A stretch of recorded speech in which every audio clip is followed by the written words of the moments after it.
In question 116 of the Summa Theologica, St. Thomas Aquinas uses 4 articles to tackle the question of fate. And what I find really fascinating about these 4 articles is that you'll see the themes that have already been established coming through in these articles when it comes to fate, especially universal causes and particular causes, providence and predestination. And what I mean by that is that God is in control, and there is a very kind of fine balance between God's providence, Him ordering everything, and us still having free will. Now, most of the creatures of the world don't have free will, and so they just kind of operate exactly as God designed. But then this element of free will that we have, it's really interesting because God is still in control.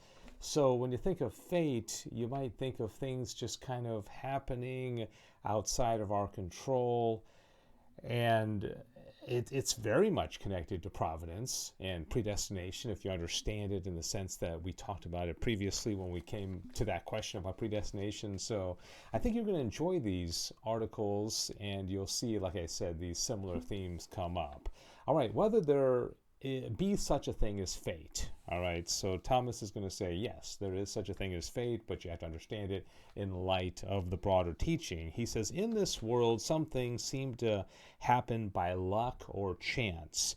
Now, it happens sometimes that something is lucky or chance-like as compared to inferior causes, which, if compared to some higher cause, is directly intended. Okay, that's a very important line, is that we've talked about these particular causes, secondary causes, where things happen that seem like a big surprise to us, even miracles, but it's not a surprise to God, because God has the universal cause, the order of things already planned out completely, and so it's only unusual in kind of the middle ground and not at the high level, because God has it all worked out, right?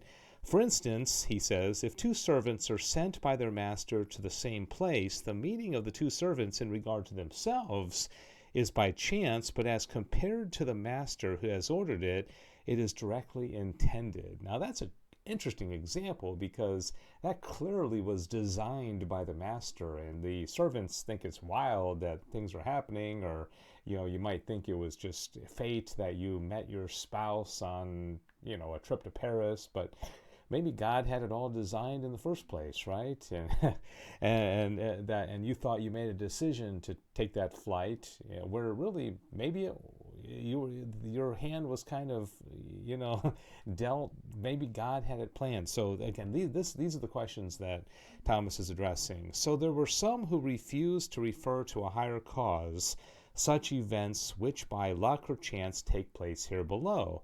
These deny the existence of fate and providence, as Augustine relates to Tully, and this is contrary to what we have said above about providence. Okay, so he's saying, no, there is a higher cause that's responsible for fate.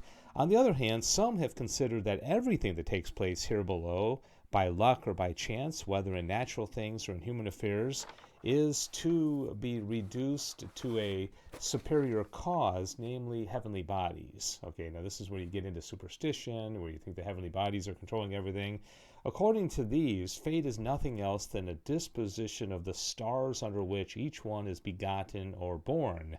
But this will not hold, first of all, to human affairs, because we have proved above that human actions are not subject to the action of heavenly bodies, save accidentally and indirectly. Now, the cause of fate, since it has the ordering of things that happen by fate, must of necessity be directly and of itself the cause of what takes place, right? Secondly, as to all things that happen accidentally, for it has been said that what is accidental is, properly speaking, neither a being nor a unity, right? So accidental things happen, but not as the principal cause. They're not the main reason why something happens. It's just accidental, right? But every action of nature terminates in some one thing. Wherefore, it is impossible for that which is accidental to be the proper effect of an active natural principle. Okay, so that doesn't work. No natural cause can therefore have for its proper effect that a man intending to dig a grave finds a treasure. Okay, he's obviously using an example here.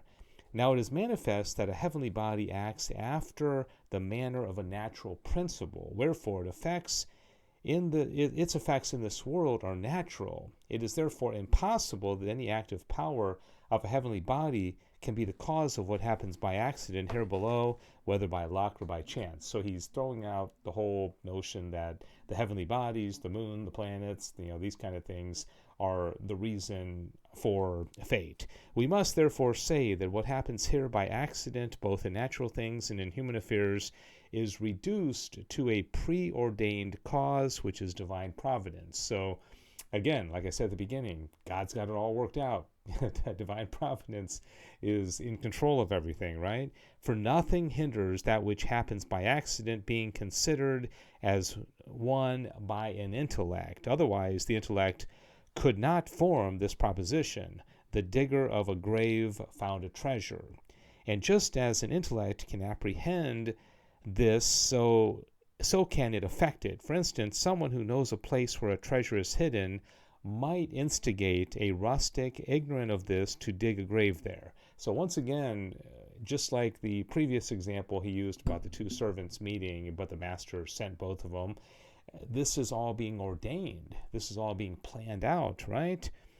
Consequently, nothing hinders what happens here by accident, by luck, or by chance, being reduced to some ordering cause which acts by the intellect, especially the divine intellect. For God alone can change the will as shown above. Consequently, the ordering of human actions, the principle of which is the will, must be ascribed to God alone. So it sounds like God is in kind of in the driver's seat here. And again, how does free will all work into this? Remember, God allows for secondary causes. He allows for contingencies. Things are always going to come back into the divine order, though, one way or another.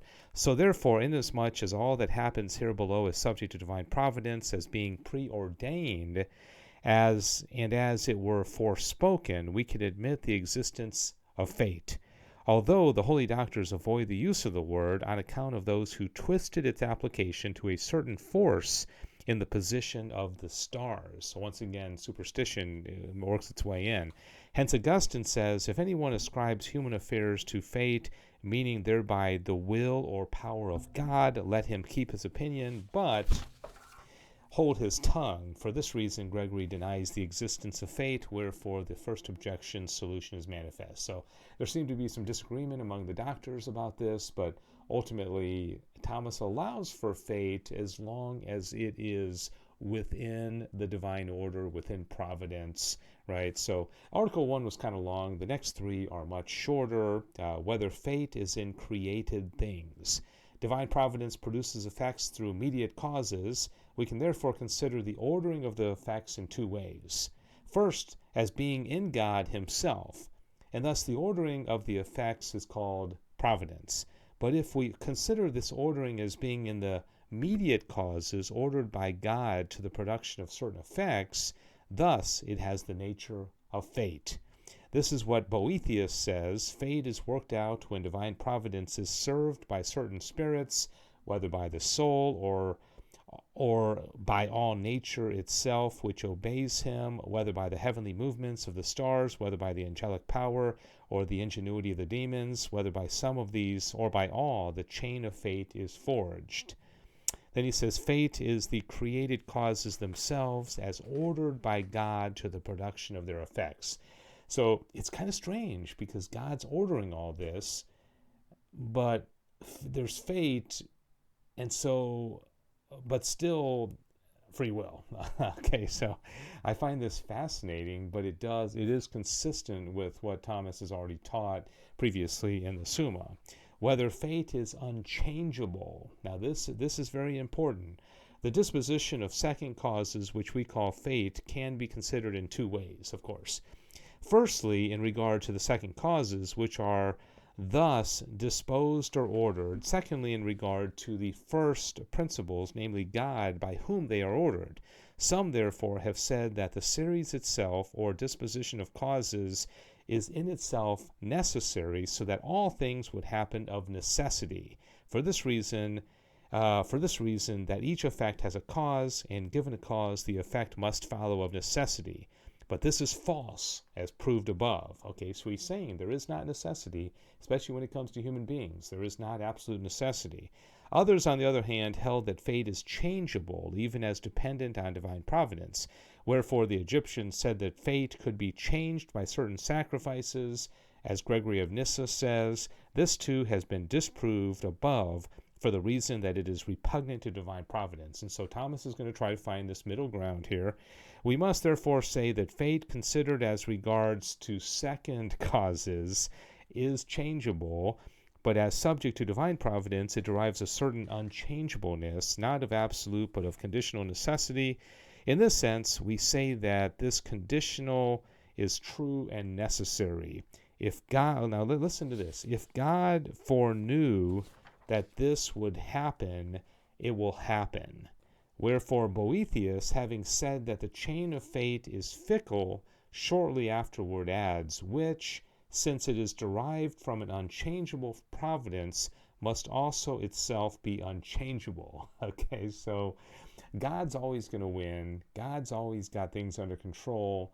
But somehow, in the secondary causes and the particulars, he allows for contingencies, as long as all things ultimately come back to his glory and his plan, because nothing escapes the will of God.